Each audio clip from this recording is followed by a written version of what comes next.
Okay, so looking at this particular one, so in order to solve this particular one, so we can see that the 10 Newton force is acting downward, and then these forces is attached with two cords, T1 and T2, and then they are inclined at an angle of 30 and 60 with the vertical.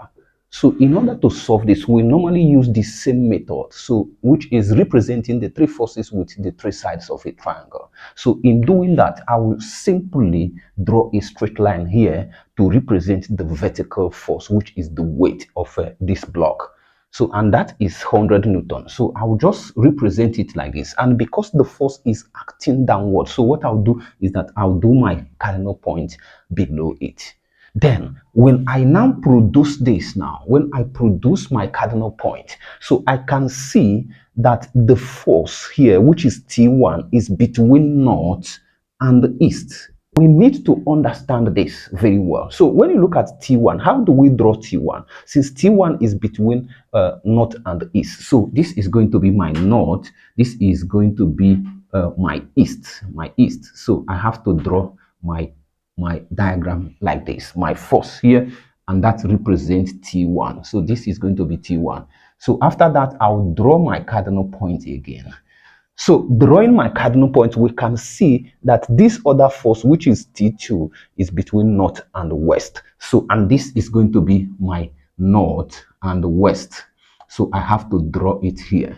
So, and that is how I make my diagram. So this is going to be my T2. So when you look at that, so our effort is to make sure that we represent these entire forces using triangle method, and we make sure that the arrows are following each other, which is the concept of the triangle law. So since these forces are, T1 is making 30 degrees with the vertical, so I'll just do 30 here. And then this other one is making 60 with the vertical. I'll just place it there. So since this is 30 and this is 60, so that means that this is going to be a right angle. That's 90 degrees. So you can see I can just use trigonometrical ratio to solve it because this is a right angled triangle. So how do I look for T2? T2 is directly opposite to 30 degrees here. So I am going to do opposite here, and then this is going to be my hypotenuse side, and that hypotenuse side is 100 Newton. So I can just say opposite of a hypotenuse, and that is sine 30 is equal to opposite, which is T2 all over what? 100, and 100 is this. So that means that this is going to be T2 is equal to 100 sine 30. So, and my sine 30 is 0.5. So I'll simply do T2 is equal to 100 multiplied by 0.5. And that gives me what? 50 Newton.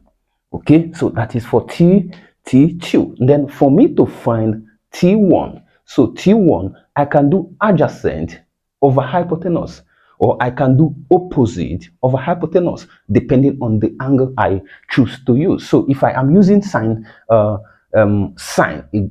cos, so I will do cos 30, cos 30 is equal to T1 over 100 because adjacent over hypotenuse. So that means that my T1 is going to be 100 cos 30. So, and that gives me T1 is equal to 100 multiplied by cos 30 is going to be 0.86.